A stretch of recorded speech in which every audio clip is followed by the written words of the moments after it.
Amen, gloria al Signore. Siamo arrivati al punto della meditazione della parola di Dio e vogliamo insieme condividere il Salmo 39. Alleluia. Salmo 39.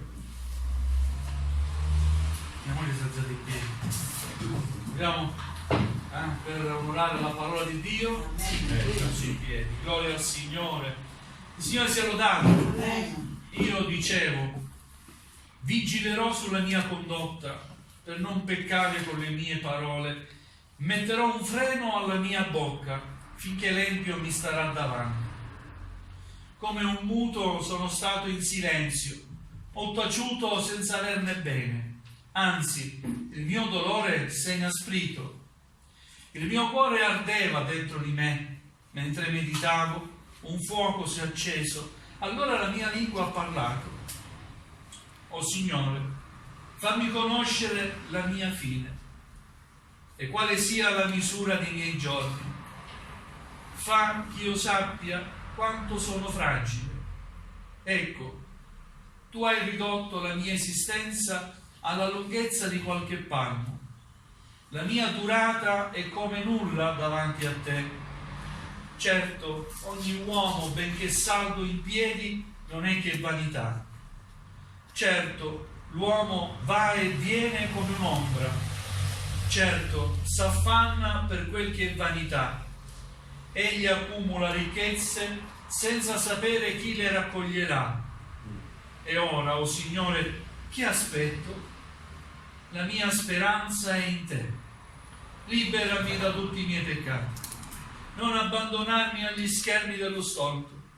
Sto in silenzio, non aprirò bocca, perché sei tu che hai agito. Allontana da me il tuo flagello. Io mi consumo sotto i colpi della tua mano.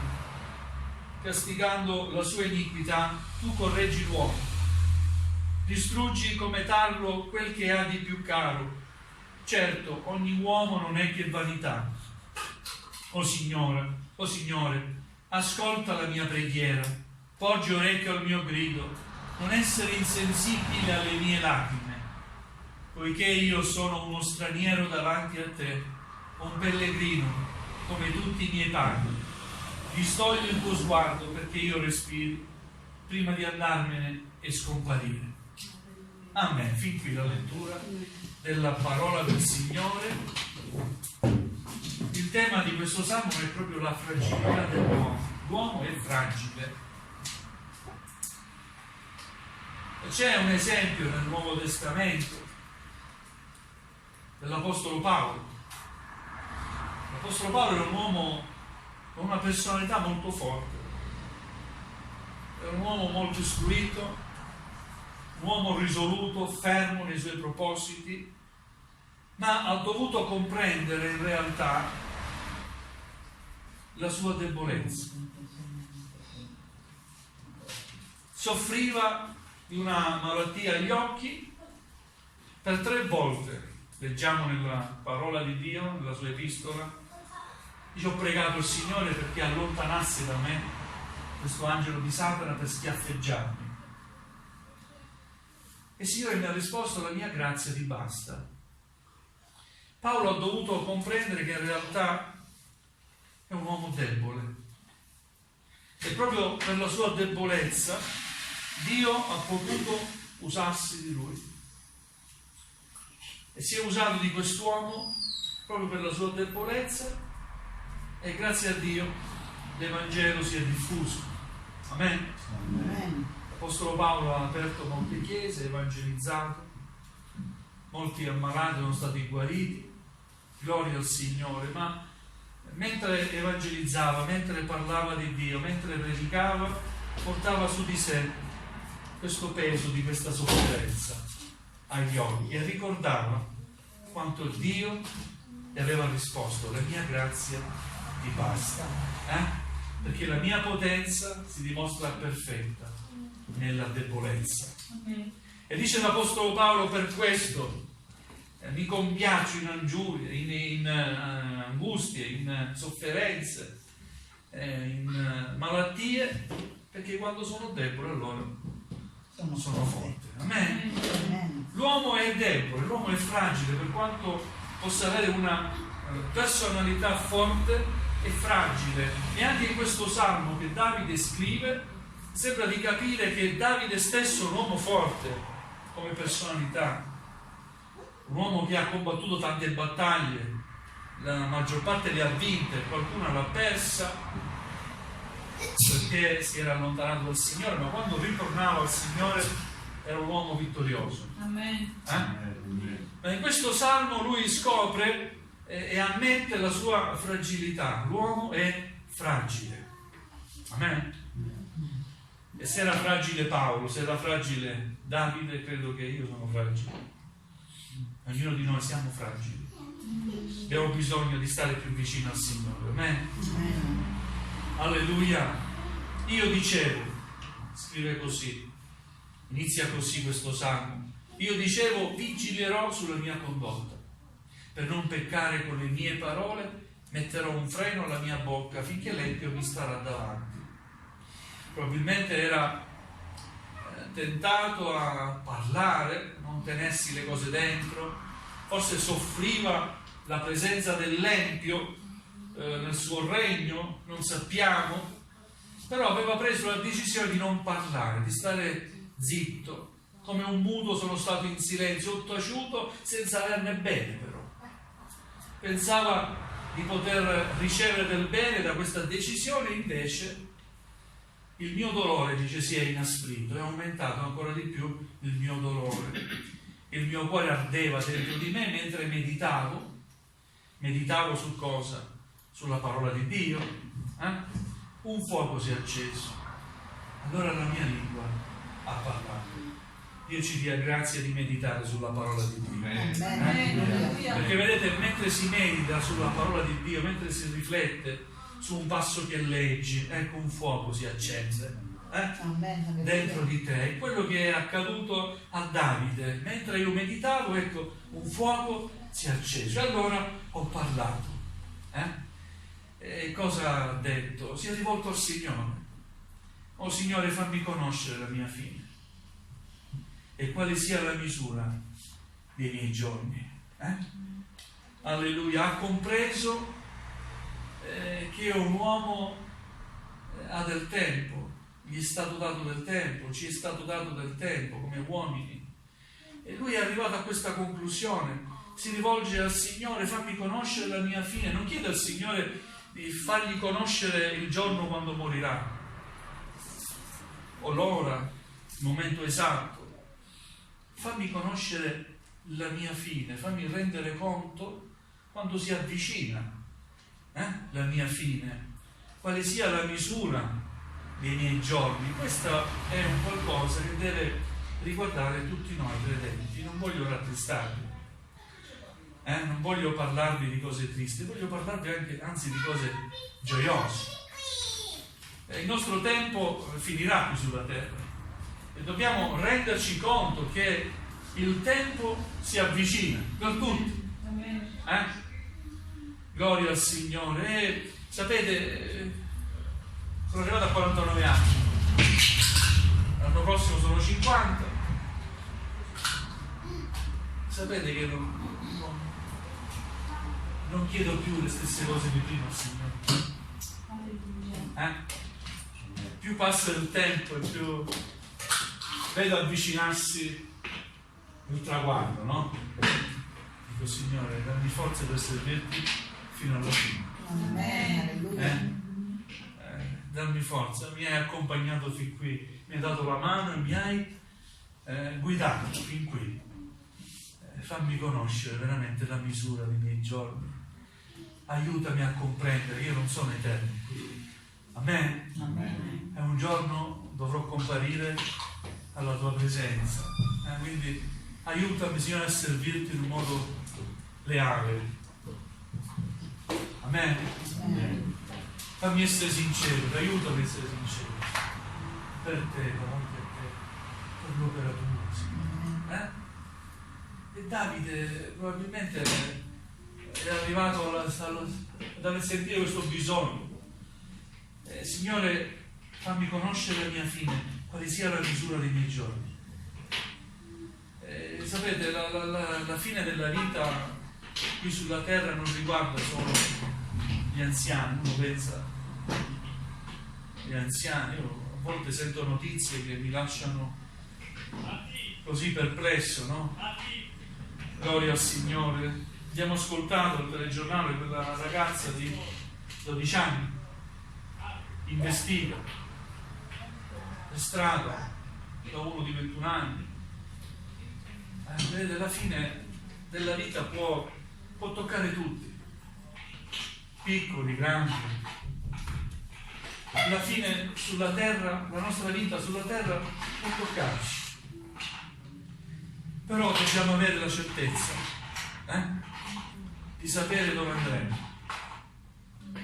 Siete d'accordo? Dobbiamo avere la certezza di sapere che quando i nostri giorni finiranno sulla terra c'è una casa che Gesù ha preparato per noi. Quella promessa fatta da Gesù è preziosa, è meravigliosa, è per noi. Alleluia. Nella casa del Padre mio ci sono molte dimore. Amen? Amen. Il vostro cuore non sia turbato. Io vado avanti a prepararvi un luogo, e dove sono io sarete ancora voi. Amen. Amen. Alleluia. Alleluia. Quindi Dio ci dia grazia di veramente riconoscere che siamo fragili, riconoscere che i nostri giorni non sono giorni infiniti, né il nostro tempo è eterno qui sulla terra.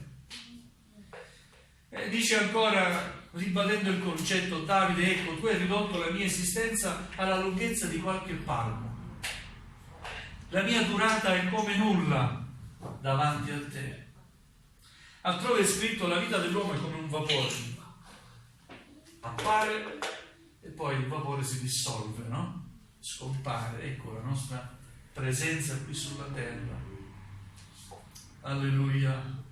Certo, l'uomo va e viene come un'ombra, certo s'affanna per quello che è vanità.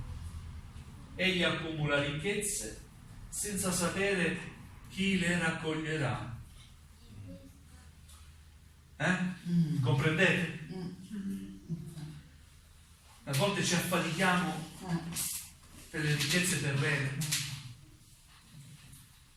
Alleluia. Eppure quando moriamo, non moriamo mai con i pugni chiusi, o no? I nostri pugni si aprono, le mani si aprono. Dobbiamo lasciare ogni cosa. Poniamo tanto sforzo e tutte le nostre forze nella ricerca di un benessere materiale che è effimero, e fatichiamo poco per la vera ricchezza, che è quella celeste. Amen. Alleluia. E ora, Signore, che aspetto? La mia speranza è in te. Alleluia. Non so quanti anni avesse Davide quando ha scritto questo salmo, ma so sicuramente che è stato ispirato dallo Spirito Santo. Forse ha fatto un esame tutta la sua vita, una riflessione. Signore, mi hai chiamato da fanciullo, mi hai unto da fanciullo come re del tuo popolo. Non sono stato subito re, ho dovuto aspettare, ma ero il tuo re. È giunto il tempo, sono stato re di Israele. Ho sbagliato, avrò fatto i miei errori, Signore. Ecco che Davide ammette anche i propri errori davanti alla presenza del Signore. Quando dice: distogli il tuo sguardo perché io respiri. A volte quando sei davanti alla presenza del Signore senti tutte le tue colpe e ti senti come appesantito. Ecco perché dice: distogli il tuo sguardo perché io respiri.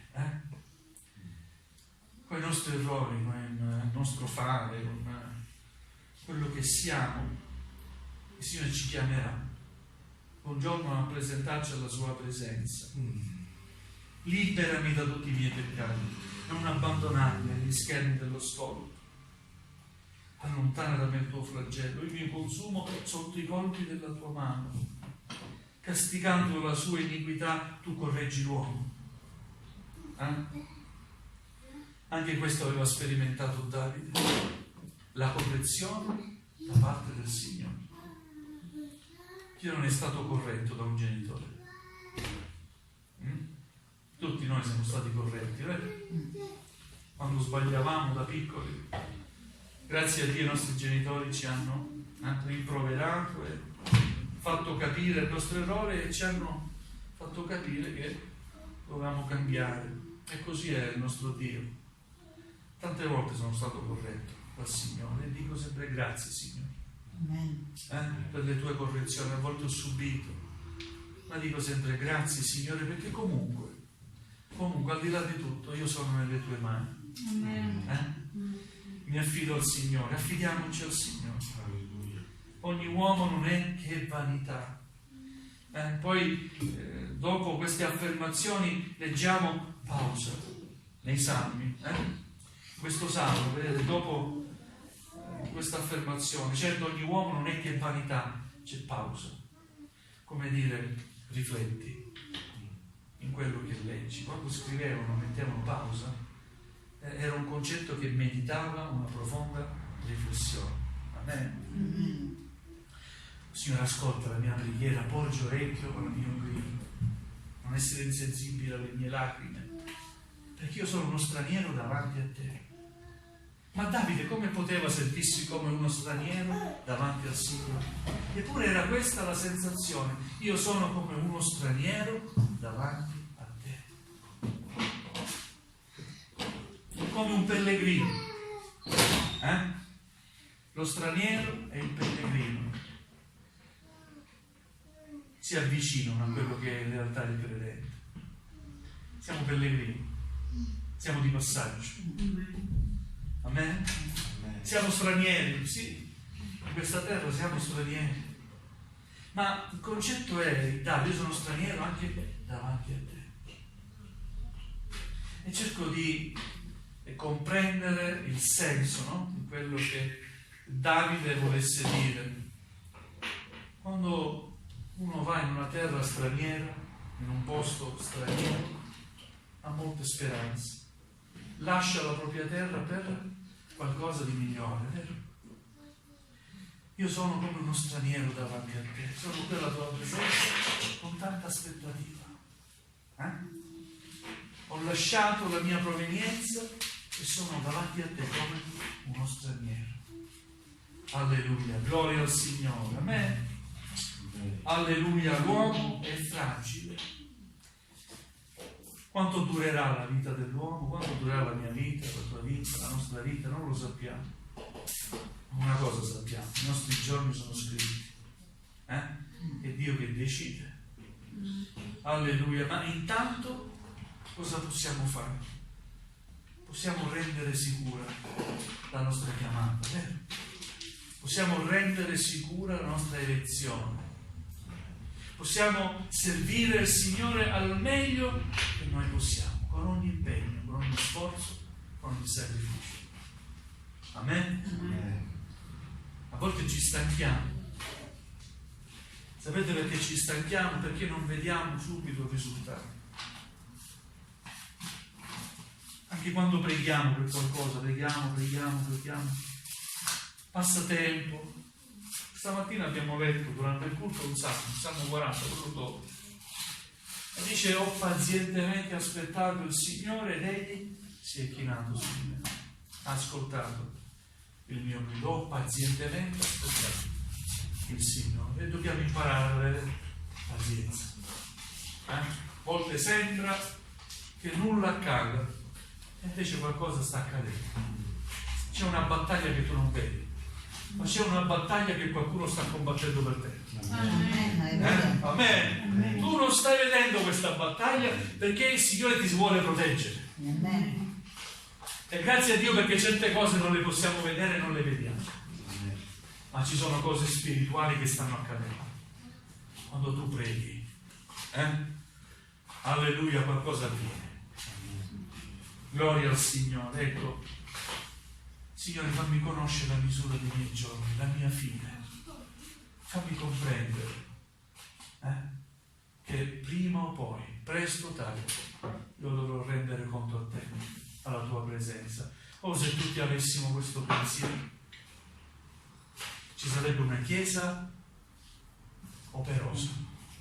È vero? Non una chiesa rilassata, una chiesa che si sta addormentando, una chiesa operosa che sente ardere dentro il fuoco dello Spirito Santo che chiama a muoversi. Amen. Amen. Alleluia, che chiama a servire il Signore in ogni modo. Signore, voglio servirti, quello che mi darai da fare io lo farò, perché i miei giorni finiranno qui sulla terra e io voglio presentarmi davanti a te, non portando un curriculum, io ho fatto questo, non posso vantare nulla, ma gloria a Dio, con la certezza, la soddisfazione di aver lavorato per la tua gloria, di essere stato parte del tuo popolo qui sulla terra e non sono stato solamente un numero, ma quello che la tua mano mi ha dato da fare io l'ho fatto. Alleluia, gloria al Signore. Sicuramente non sarò stato perfetto, alleluia. Sapete, il Signore non ha mai guardato alle capacità. Il Signore ha sempre guardato alla disponibilità sincera. Le capacità ce le mette Lui, ce le dà Lui le capacità, ma l'importante è la motivazione.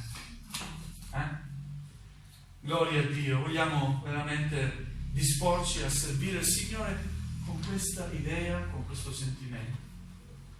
Signore, insegnami quale sarà la mia fine, la misura dei miei giorni. Io so che sono di passato, sono un pellegrino, sono come uno straniero davanti a te. Gloria a Dio, amen? Alleluia. Dammi il desiderio di servirti, Signore, di amare la tua Chiesa come l'hai amata tu, come la ami tu, Signore. Amen? Alleluia. Dio ci dia grazia. Alleluia. Siamo negli ultimi tempi. Alleluia. Non so se qualcuno subirà la morte fisica, forse il Signore tornerà prima, non conosciamo quello che accadrà in futuro, sappiamo che ci stiamo avvicinando al ritorno del Signore, il Signore si sta avvicinando a noi, il suo ritorno è prossimo. Alleluia, vogliamo essere pronti. Serviamo il Signore con gioia, non con il pensiero della tristezza di dover affrontare la morte, perché la morte è stata già sconfitta. Quando si avvicina il giorno della nostra fine terrena, inizia una nuova vita che è eterna. Alleluia, c'è un posto anche per me. Dopo aver compiuto il mio compito, voglio poter dire c'è un posto per me. Nel cielo Gesù ha preparato un posto per me. Gloria al Signore. Alleluia, vogliamo ringraziare il Signore. Alleluia, vogliamo veramente con tutto il cuore dire al Signore: Signore, fammi comprendere